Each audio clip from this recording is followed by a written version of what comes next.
कोई बात नहीं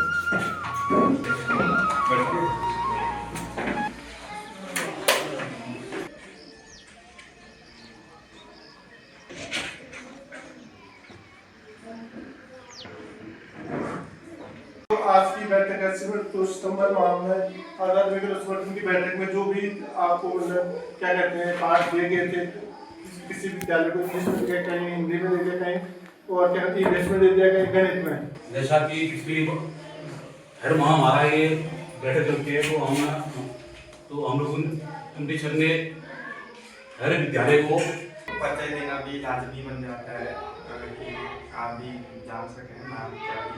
तो मेरा नाम है दिनेश जोशी और मैं पिथौरागढ़ जनपद के करनाली सेना ब्लॉक से संबंध रखता हूँ और बाल्यकाल से ही जो है उद्देश्य जीवन का रहा कि शिक्षण के क्षेत्र में और लोकतांत्रिक। तो उसके बाद ये ओवरऑल कंक्लूजन निकल के आया कि भोजन हमारे तो इसमें एक चीज देखने को मिला कि सपन भोग क्या चीज है। सपन भोग आपने नाम सुना होगा, जो है परोसा जाता है त्योहार और शुभ अवसरों पर परिवार के सदस्यों और रिश्तेदारों मित्रों और अतिथियों की आवभगत के लिए बनाया जाता है और इस भोग में 56 प्रकार के व्यंजन होते हैं और तथा भोजन के 6 रसों का मिश्रण भी होता है इसमें। उसमें आपका मीठा है, तीखा है, कसला है, खट्टा है। अगर हम उनके तह तक पहुंचे कि भाई बच्चों को भी इस तरफ ले जाएं कि हम जल 2 जगह से दिखाई देते हैं हमको कैसे। सतही जल होता है, एक भूजल होता है। सतही जल में आपके नदियां हैं, तालाब हैं, जो सागर है, जो पृथ्वी के वेल हुआ, हैंडपंप हुआ, कुएं हुए, हमारे सोर्स ऑफ वाटर है। तो पानी के वैसे तो अगर हम इस चीज को देखें नदियों से, फिर हमारे पास झील से भी लेते हैं, पानी के सोर्स हैं, समुद्र से भी है,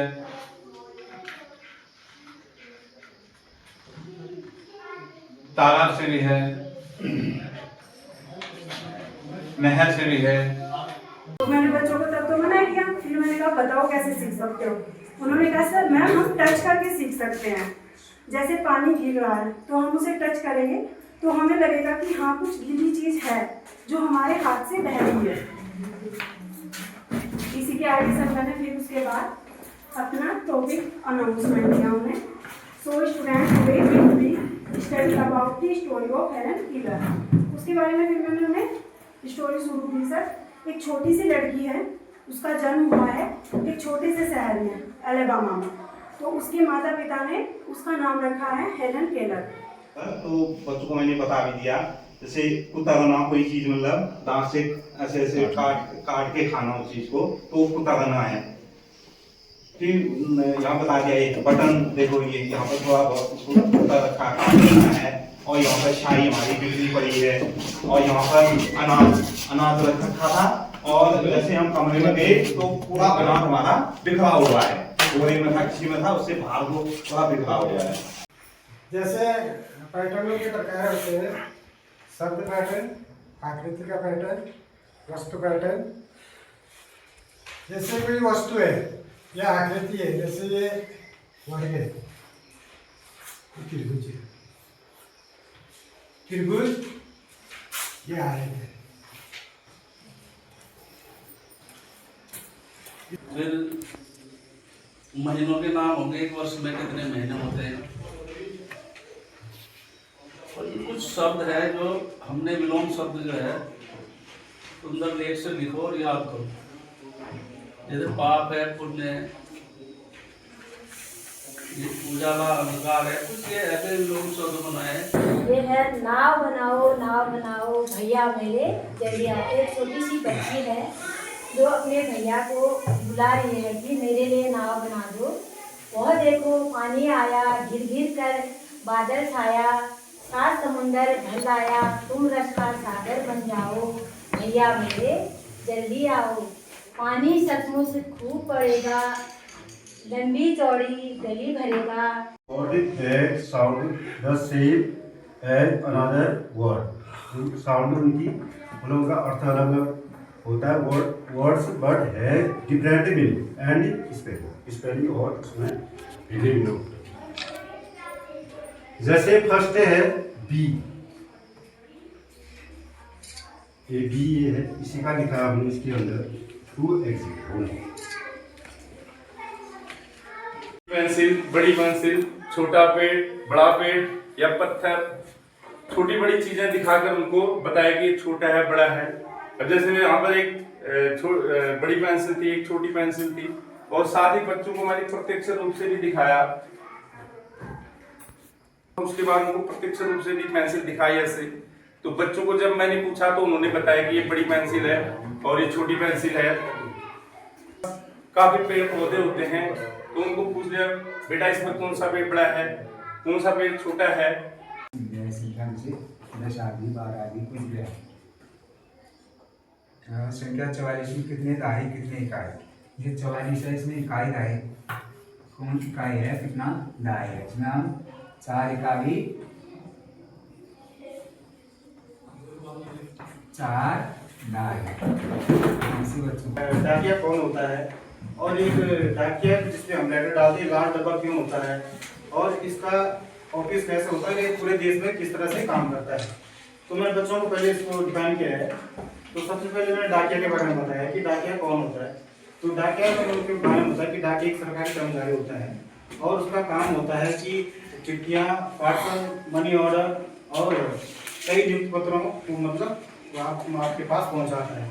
नदी, वर्षा और हैंडपंप और हल्का सा अब कितना बड़ा अपना चित्र बनाया मैंने, ज्यादा तो बना नहीं सकती। और थोड़ा सा विलोम भी बताए गए बच्चों को।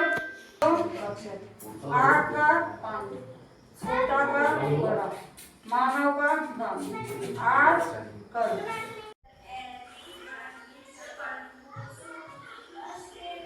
अच्छा तो नहीं कर रहे लेकिन अभ्यास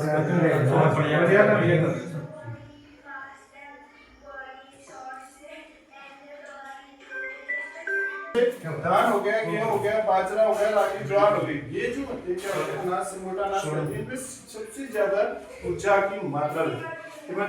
जैसे हम कितने भी मान लीजिए कभी फास्ट कर देते हैं, एक मतलब बच्चों जब कोई भी फास्ट कर देते तो हमें ऐसा लगता है कितने भी दिन भर खा खाए कि यार हमारा पेट अभी भी भरा नहीं है, कुछ हमें भूख लग रही।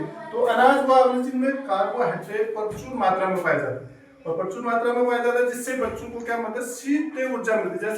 पानी जो है हमारे जीवन के लिए बहुत ही आवश्यक है, बहुत ही लाभदायक है। बिना पानी के हमारा रहना संभव नहीं है।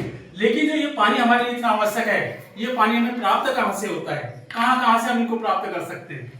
तो ये पानी, ये अर्थ है पूरा, और ये पानी दर्शाया गया है कि हमें कहाँ किन किन स्रोतों से पानी प्राप्त होता है। जैसे पहले सोर्स ऑफ वाटर कहाँ से प्राप्त हो रहा है, ये सोर्स ऑफ वाटर है, हम कहाँ से पानी प्राप्त कर सकते हैं।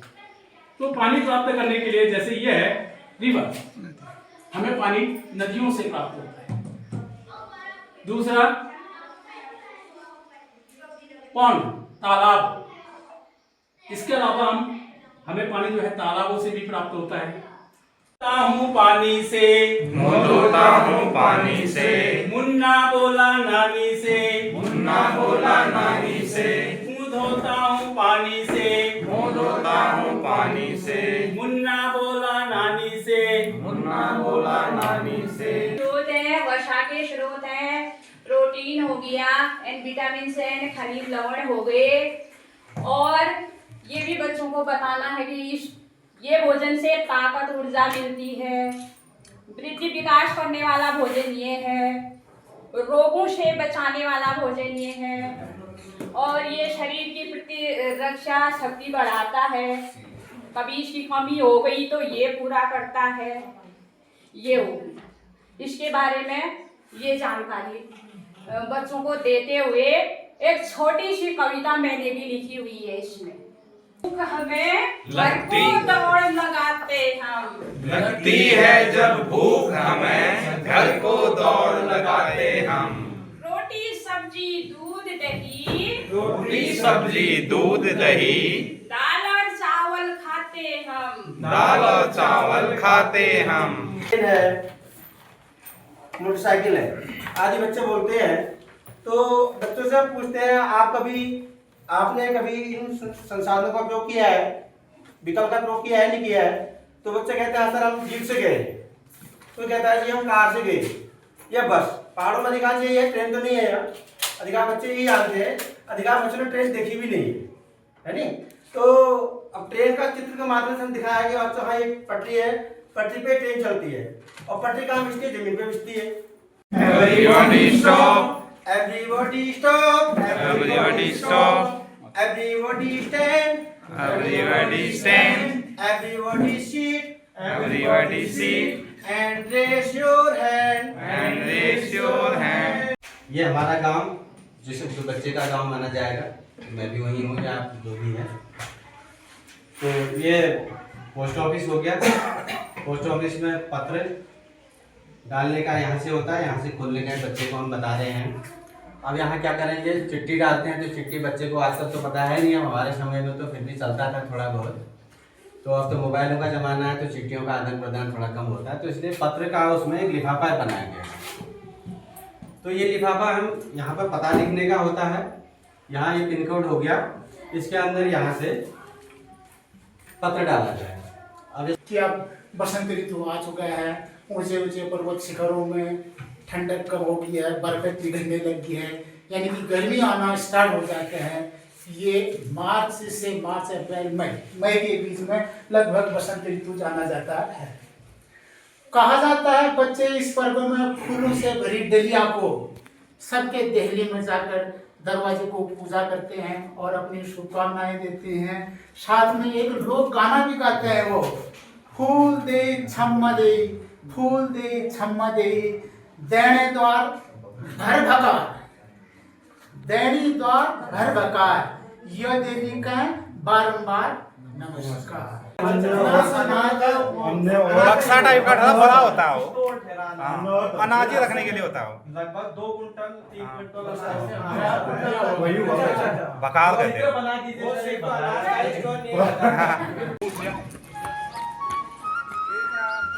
देखो यहाँ तो क्या नाम तेरा छोटू, अरे स्कूल में सब रह गए। नहीं वहाँ क्या करोगे?